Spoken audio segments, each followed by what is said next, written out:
Hello everyone. इससे पहले अपन sampling पढ़ चुके थे। सैम्पलिंग जो थी वो कौन कौन सी थी, एक तो रैंडम, एक नॉन रैंडम। रैंडम वाला अपन पढ़ चुके थे, नॉन रैंडम आज पढ़ेंगे। और नॉन रैंडम सैम्पलिंग, इसके अंदर भी कितनी थी, 4 सैम्पलिंग थी। सबसे पहले जजमेंट सैम्पलिंग, सेकंड अपने पास कन्वीनियंस सैम्पलिंग, थर्ड अपने पास कोटा सैम्पलिंग,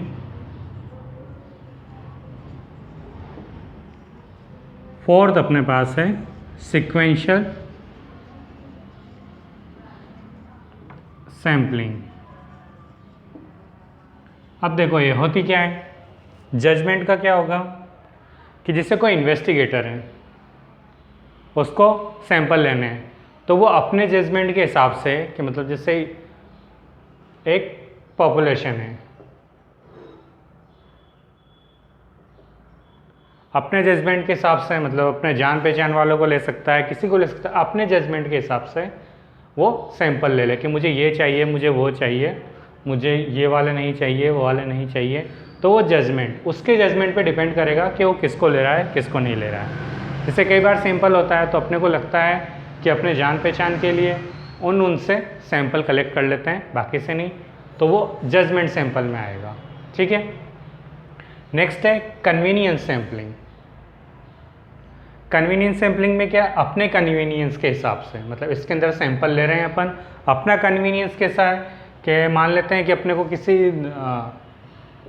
हाउस की सैंपल लेनी है कुछ एक सिटी के अंदर, तो अपन क्या करेंगे कि अपने कन्वीनियंस के हिसाब से अपने आसपास के हाउस की सैंपलिंग ले लेंगे। मतलब जैसे पूरे 1000 है सिटी में हाउस, अपने घर के आसपास 100 है, तो अपन इन 100 को लेके ही इन 1000 के बारे में बता देंगे।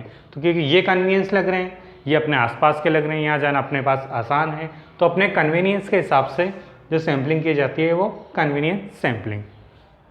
कोटा सैम्पलिंग, अब कोटा सैम्पलिंग क्या है, ये भी जजमेंट सैम्पलिंग होती है, बस इसमें टुकड़ों में बांट दिया जाता है। ठीक है, जैसे ये है, इसमें पूरे एरिया को टुकड़ों में बांट दिया और यहाँ पे अपन ने जजमेंट सैम्पलिंग कर दी, तो वो हो जाएगी कोटा सैम्पलिंग।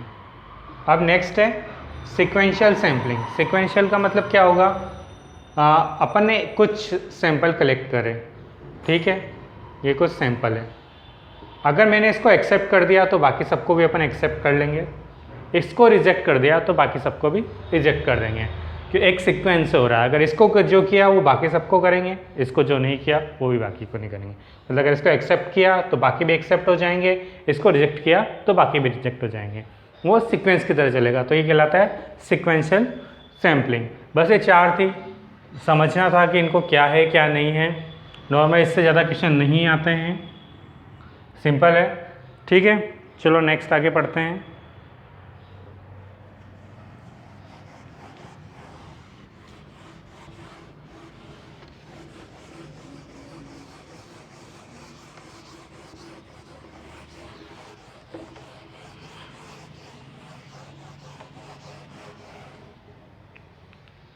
नेक्स्ट है अपने पास साइज ऑफ सैंपल। एक फॉर्मूला है साइज ऑफ सैंपल का, बस वो पढ़ लो, साइज ऑफ सैंपल। इसका फॉर्मूला है n = z² sigma square upon x बार माइनस म्यू का होल स्क्वायर। ठीक है, अब यहाँ पर क्या क्या चीज़ें हैं, n जो है वो ऑप्टिमम साइज है, ऑप्टिमम साइज। z अपन हमेशा क्या मानते हैं, standard variate, value of specified, sorry यहाँ पर ये है value of specified interval, level of confidence, level of confidence. बाकी सब तो जाने पहचाने हैं, सिग्मा वही वेरिएंस, सिग्मा स्क्वायर क्या होता है वेरिएंस, और एक्स बार ये अपना सैंपल मीन हो जाएगा, म्यू अपना क्या होता है पॉपुलेशन मीन हो जाएगा। बस यही याद रखना, और किसको क्या कहते हैं सिर्फ इतना सा है, इससे ज़्यादा नहीं है। ठीक है, नेक्स्ट इनके एरर्स, सैंपल एरर और नॉन रैंडम सैम्पलिंग एरर, मतलब नॉन सैम्पलिंग और सैम्पलिंग एरर। दो टाइप के एरर होते हैं, एक तो सैम्पलिंग एरर, एक नॉन सैम्पलिंग एरर।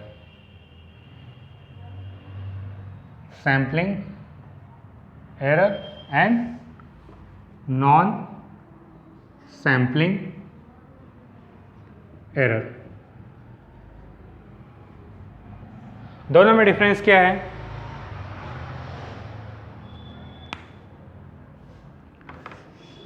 ये सैंपल लेते हुए जो सैंपल में जो गलतियां होगी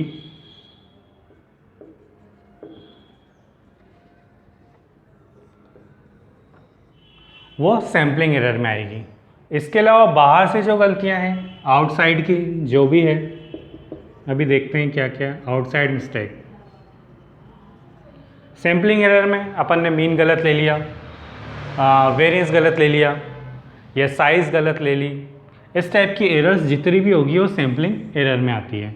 आउटसाइड में इस तरह के अपन ने प्लेस गलत ले लिया, ठीक है, इन्वेस्टिगेटर ने सही से सैंपल नहीं लिए, या फिर जो जगह चूज़ करी है वहाँ पर सैंपल कम लिए, ज़्यादा लेने चाहिए थे, तो वो सैंपल हो जाता है। तो ये होते हैं नॉन सैम्पलिंग एरर। डिफरेंस पता होना चाहिए कि सैम्पलिंग एरर और नॉन सैम्पलिंग एरर क्या होते हैं। ठीक है, अब सैम्पलिंग एरर दो टाइप के होते हैं, बाइज्ड और अनबाइज्ड। नाम से पता चल रहा है, बाइज्ड होंगे तो बाइट सैम्पलिंग एरर, मतलब जानबूझ के या किसी वजह से, किसी कारण से अपन सिर्फ किसी एक सैंपल की तरफ झुक जाते हैं, वहाँ पर जो मिस्टेक हो रही है वो पूरे सैंपल को एरर देगी, तो ये कहलाती है बाइज्ड सैम्पलिंग एरर, और बाकी जो बची हुई है वो हो जाएगी unbiased sampling error.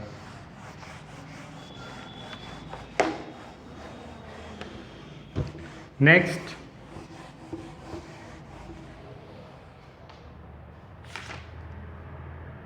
Sampling distribution.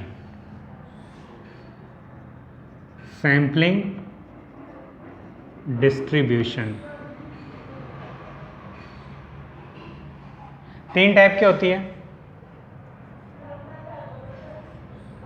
First आएगी पॉपुलेशन डिस्ट्रीब्यूशन,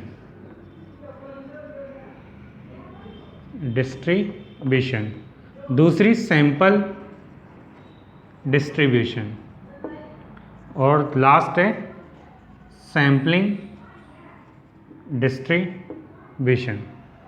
ठीक है, पॉपुलेशन डिस्ट्रीब्यूशन का मतलब क्या होगा, पूरी पॉपुलेशन में अपन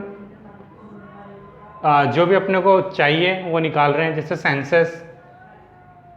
सेंसस क्या होता है, जनगणना टाइप जो अपन करते हैं, वो पर व्यक्ति से पूछा जाता है कि क्या है क्या नहीं है उसके बारे में। तो पॉपुलेशन मतलब पूरी पॉपुलेशन को अपने को काउंट करना है, तो वो पॉपुलेशन डिस्ट्रीब्यूशन। सैंपल डिस्ट्रीब्यूशन में क्या होगा कि अपन ने पॉपुलेशन से एक सैंपल ले लिया और इस सैंपल पे अपन को जो चाहिए वो किया, तो वो कहलाएगा सैंपल डिस्ट्रीब्यूशन। और सैम्पलिंग में क्या होगा, एक से ज़्यादा सैंपल होंगे, उनका अपन ने एस्टिमेशन निकालना है या जो भी निकालना है अपने को, वो कहलाता है सैम्पलिंग डिस्ट्रीब्यूशन। ठीक है, ये तीन टाइप के डिस्ट्रीब्यूशन होते हैं। इसके बाद अपन स्टैंडर्ड एरर पढ़ेंगे, मेन चीज़ वही है, और आगे के क्वेश्चन करेंगे। यहाँ तक का थ्योरी पार्ट था, एक स्टैंडर्ड एरर का छोटा सा पार्ट है, उसके बाद से क्वेश्चन सोल्व करने हैं। आज की क्लास में सिर्फ इतना ही, बाकी नेक्स्ट क्लास में पढ़ेंगे। ठीक है।